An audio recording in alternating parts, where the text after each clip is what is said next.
What's shaking? Hey, I'm Rick Jordan, and today we're going all in. What's shaking? Welcome back. I'm Rick Jordan, and today we are going all in. I have something really powerful for you today that I hope will shift your mindset, shift your perspective, give you a different lens on things, and that's why you're going to want to share this out with 3 people at least today, because I know that you know 3 people that could benefit from this. So here, if you're running a business, we're going to talk about why you pay people, okay, and what you should expect of them. And if they don't do this, or if you don't follow this to the letter, right, if you don't stick to this guideline, you're going to be in for a world of hurt and just get frustrated and overwhelmed, because you're going to wonder, why are my people not performing? And it's really coming back to you, because you've got this skewed perspective that people are coming and it's okay to pay them to do their job. Now, hear me on that, because we're going to go into this, right? Now, we're all in business to make money, right? And if you've ever been in a management role, if you've ever had anybody work for you, a subordinate or supervisor or something like that, or even let's just say a project at your place of employment that you've worked and have been assigned to be the lead on that project, and you have other people that are supporting you to get that thing done, or you have to communicate with different departments and maybe even external vendors, all of that. And this especially applies to vendors, no joke, as we get into this too, because there's a key phrase that I want you to remember. This thing, save it in your memory and live by this. If you're ever in any kind of leadership role whatsoever that involves money, that you're paying people to do something for you, here's what it is, all right? As a manager, as an entrepreneur, you pay for results, not efforts. As a manager or an entrepreneur or a leader, you pay for results, not efforts. If you do anything else, if you think, oh, well, they're giving it a good try, or whatever. No, I'm not talking about a ramp up period or something like that while somebody is learning ways of your company, especially if it's sales or something like that, or if it's a new role and they have to be trained on your way of doing things, your company culture, your systems, your processes, all of that. Because even if they're being trained, right, if they're consuming that information and they're learning that and absorbing it, that would still be a result, because that's progress forward, right? If somebody fails, it's okay for them to fail as long as they have a solution to overcome that. I once heard somebody describe this. It was a mentor of mine that expressed to me that when you release the reins to somebody and allow them to have control over a certain aspect of your business, right, or over a certain aspect of your responsibility in the business you work for, and you give them some kind of authority within certain parameters or whatever, a certain department, a certain area, a certain group of people, you give them that leadership role, or you give them that responsibility to accomplish certain things. Those individuals are there to get that job done. They're not there to try. They're not there to, give a best effort and say, whoop, all right, we went after it. They're there to produce a certain result. So when it's on you as leadership, as the entrepreneur, to have your individuals, your people get something done, you have to be crystal clear. You have to say, this is the outcome that I need.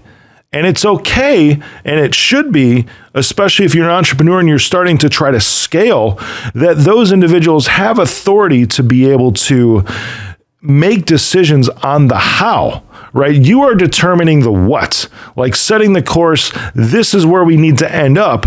And then you just manage based upon performance, which is based upon KPIs, things that are measurable, but all those have to do with an outcome. And when people fail, because they absolutely will. So if you're saying you pay for results, you don't pay for efforts, right? You can still fail and still get that result, because failure could be on the way to achieving that outcome. Are you hearing me on that? So I'm not saying just because somebody screws up is a reason to fire them. They may have to try a couple different methods to try to determine what that how is, to achieve the outcome or the result that you, as the manager, as the entrepreneur, expects of them. They might fall on their face a little bit on the way. And that's okay because you can see them grow. What I'm talking is somebody that's just putting in effort, but that actually cannot get past that. So if they try once and they just throw their hands up in the air, they say, oh, well, I did it. It's just not possible, right? And you're like, no, this is the outcome I need. This is the result that I need. Can you get me there? And if they can't come up with an answer to that, that's when you know that they're not right for it, that you are paying them based upon effort from that point on if you keep them around. The people that will continuously push and understand that, hell or high water. Ever heard that phrase? I don't know how that pops in my head right now, but hell or high water. In order to get to that outcome, whatever they have to go through, they're going to make it happen for you. You are now paying them for results. You are now paying them for an outcome because that is the right spirit, the right mentality that they need to have. So if you find yourself as an entrepreneur, as a business owner, and people are dragging their feet along, and they're just like, I'm trying to get it done. And you hear that so many times. There is a threshold, and I hope you identify it soon enough to where you recognize that you are paying them for results, not for efforts. Otherwise, you're just wasting money. Think about a vendor, right? Think about somebody cutting your grass at your house. Okay, if they come by and they only cut half of it, are you going to still pay them? If they come by and they do a crappy job, oh, well, they tried. You know what? They ran over my rose bush with the lawnmower, but hey, it's tried. They're doing a good job. They're putting in a good effort, right? This comes back to the stupid trophy stuff today where everybody's a winner. Wrong. Why do we freaking keep score if everybody's a winner? It makes no sense to me. You have winners, you have losers. There's no middle ground. Winners and losers, no middle ground when it comes to something like this. Results or effort, no middle ground. You're either wasting money or you're paying money, good money, to get a result, and then you have ROI, return on investment. If you're paying somebody for effort and just letting them drag along, there is no return. It's no longer an investment when you do that because there is no growth. There is no outcome. Now you've crossed into the territory of stupidity if you continue to do that because there is no return on that investment. It's no longer an investment. It's wasted dollars because there is no return because all there is effort. And they may be good people. Oh my gosh, they may be really, really, really good people, which this is one of the things that always emotionally grabs me when it comes to these situations because I want people to grow, but some people have limits. People can continuously push forward and improve their skills and just move themselves into a better place in life. Everybody can do that for sure, but sometimes people will just not be the right fit for a certain role. That's just truth. That's fact. And that's up to you to decide.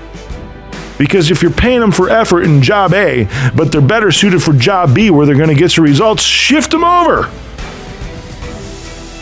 I know this isn't rocket science, but this is like a kick in the pants for somebody who's listening right now, a lot of people that are listening right now, because you recognize that you might have people in the wrong role, or you might have people just in the wrong place with you, period, or you might recognize that you actually have some really good people and they're producing results. Compare that to some of the people that aren't, and then you can make the choice from there and go all in.